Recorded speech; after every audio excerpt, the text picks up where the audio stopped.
Good afternoon, everybody. I'm really happy and honored to be here today, to be part of this panel, and to share a topic that is really close to my heart, because I happen to have written a whole thesis on the topic of intercultural dialogue, and I myself have over the years been involved in cultural practices across different ethnic identities, and sometimes I feel very exasperated because it's like everything in Singapore, all the institutions and all these disciplines seem to be segregated according to the C, the M, the I, and the O. And I feel like I'm a spare part that may fit in everywhere or nowhere. So today I'm going to take this opportunity to talk to you about my understanding of intercultural awareness. Next slide. And I'm going to talk about the importance of intercultural awareness for social harmony, and I'm going to talk about two different concepts of intercultural learning, one that focuses on managing cultural differences and one that focuses on the universal value in arts and culture. Next. So perhaps a lot of Singaporeans may think like we are doing fine as a multiracial society. Like, why do we need to talk about the intercultural? Well, personally, I don't even like to use the word race so much because of its association with biogenetic features. I like to think of cultures and heritages instead, because this should be something that empowers us and not put us into boxes. Next. In the past, the way to deal with cultural differences in Singapore seems to be one of tolerance. And for a lot of people, that means not talking about it if there is potential conflict. But I think perhaps social media has changed that, because you can no longer put a lid to all the things that are said out there. And someone has pointed out to me that our cultural minister has coined this term embracement as a way to deal with our differences. A lot of people may also point out that the CMIO does not cover all the diversity that we have in Singapore. Next. What the CMIO model is, basically, is a form of multiculturalism, which is the recognition and accommodation of the different needs among language groups and religious groups.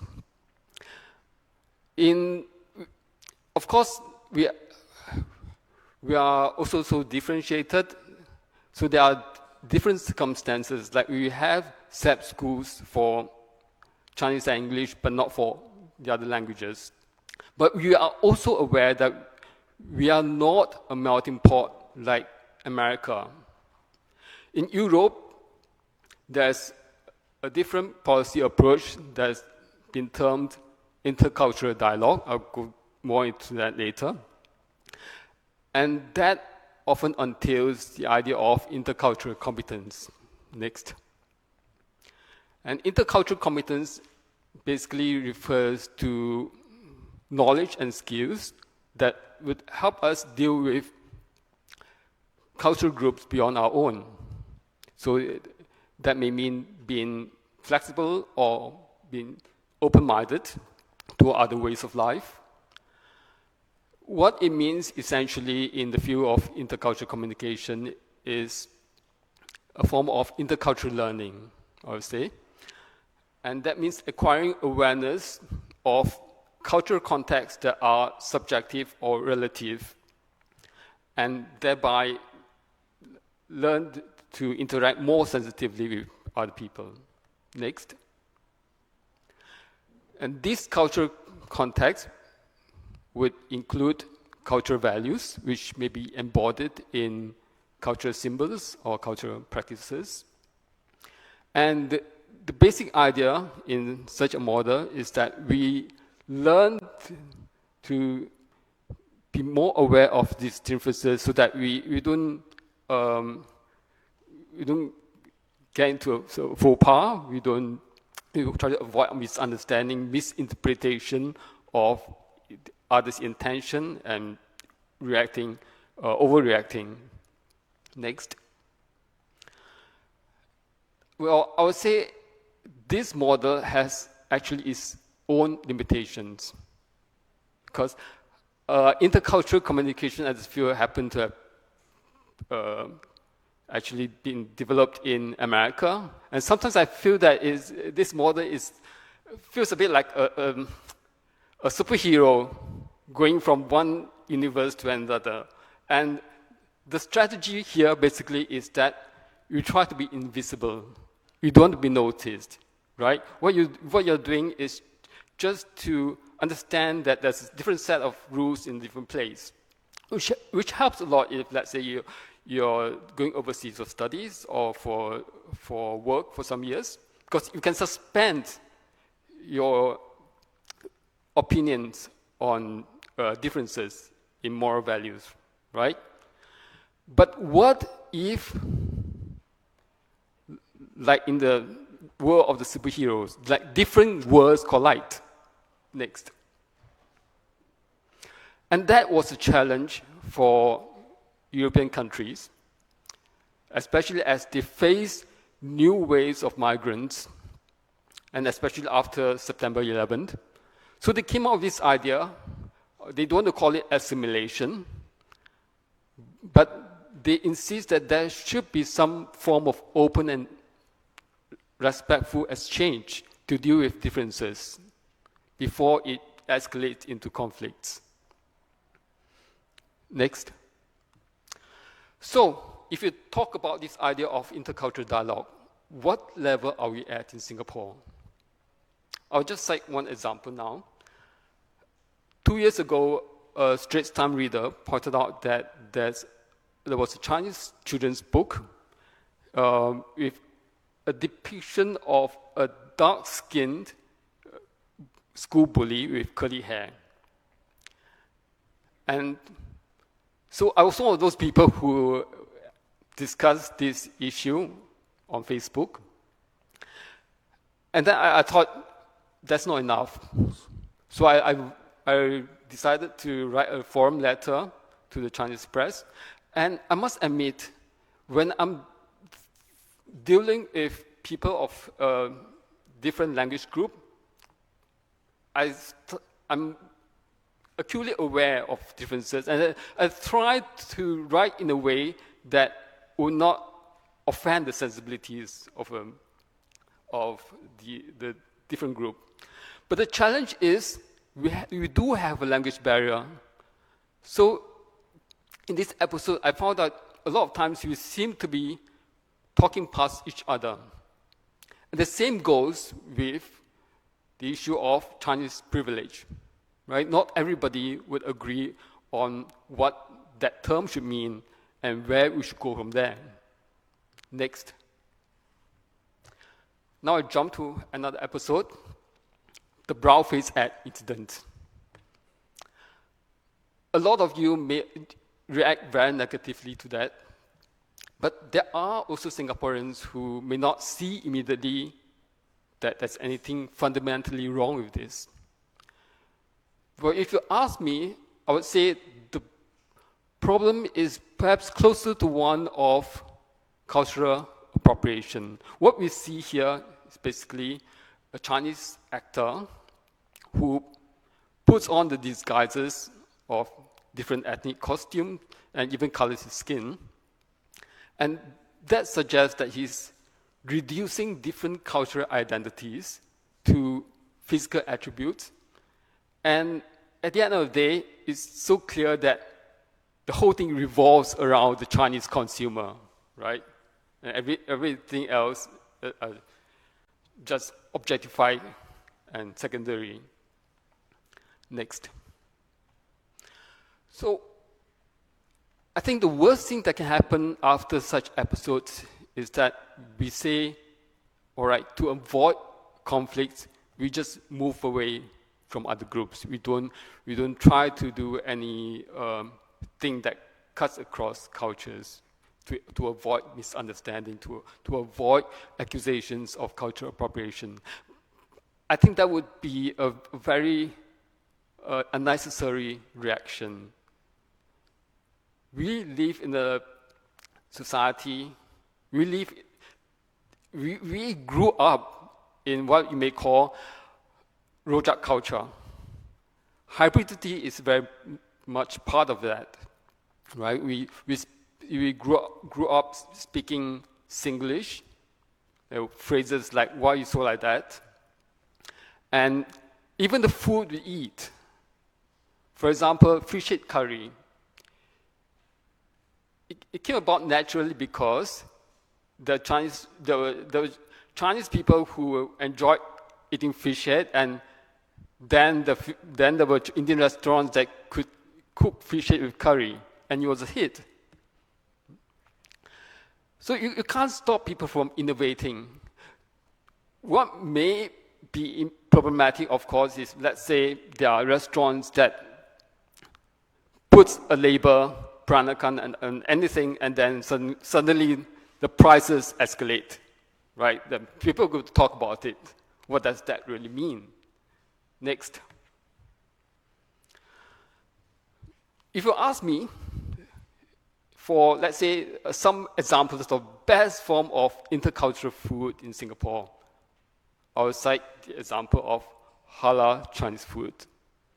And I'm particularly appreciative when I think about this Malaysian movie, Sepet, because there was this scene where the Malay actress who walked into a Chinese coffee shop, and then she went like very disgusted look because she saw char siu, right? So how great is it that we can all share this dish just with slightly different versions, right? Of course, there's also like vegetarian version of the wonton noodle. I think the same would also go with languages. I happen to be Cantonese, and Cantonese in Singapore and Malaysia often use this word "soma," which actually means semua. Again, some people would go like, sounds very salah, right?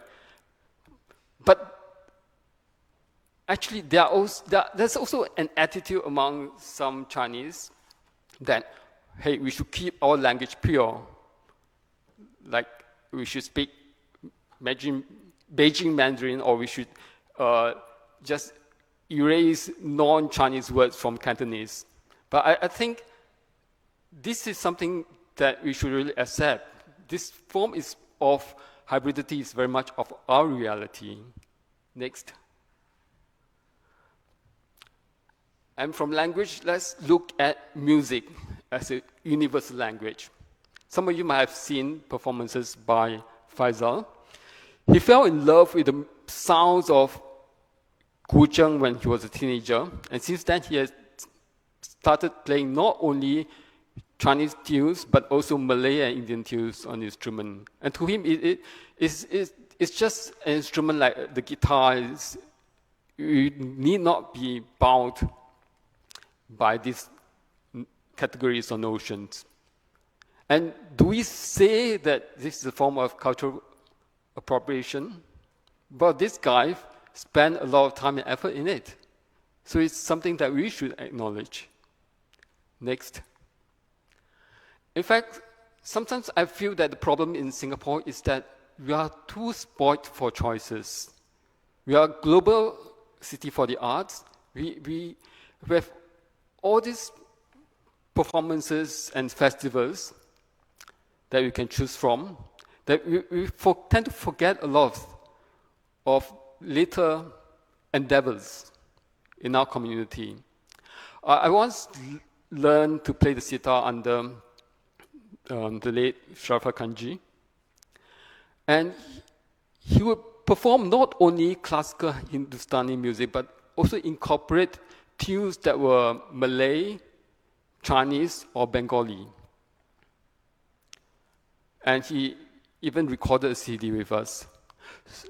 So these are the little memories, I think, that we should avoid forgetting. Next. Now, if I go into the history of Indian classical dance in Singapore, intercultural dialogue or intercultural exchange was there right in the beginning. Back in the 50s, a lot of Chinese students in the middle schools would learn Malay or Indian dance. And the late Mrs. Shanta Bhaskar staged the Chinese folktale of Butterfly Lovers, recently restaged again, in Indian dance. And I happen to have also helped to compile the memoirs of a husband, Mr. K.B. Bhaskar. And there he shared a lot of interesting things about how Aneka Ragam Rakyat came about, and how there was actually also an Indian connection with the Malay film industry that we tend to forget. Next. So I won't have time to share my personal involvement in the Indian music and dance. But I would say that it's not all about just learning from a skill, right? Because I think that in Singapore, when you think about the arts and culture as a form of industry, we think about KPIs. We want to be able to measure something before we say, oh, right, this is something worth talking about. But to me, this was living a life. What I enjoyed was not just learning the dance itself, but making friends along the way and learning about other nuggets of culture beyond the art form, like just sharing dinners with my friends and talking about the latest Tamil movie songs, for example. So that it's a constant learning process. Next.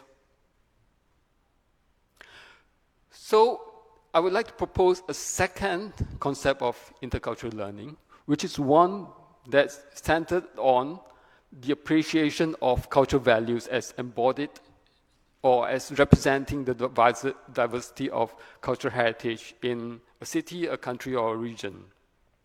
And that's something that may inspire further exchange and cooperation. Next.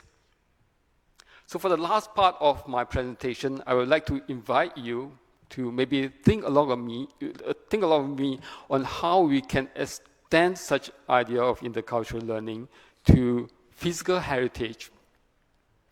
So I will start with an example of a place that was one of the most beautiful places I have ever visited, and that is the Alhambra in Granada, Spain. So apparently when it was taken over by the Spaniards, who were Christian, in 1492, it was, of course, converted. So it was a time when even Jews would convert into Christianity. But they did not destroy everything that they saw because it was just too beautiful. Next.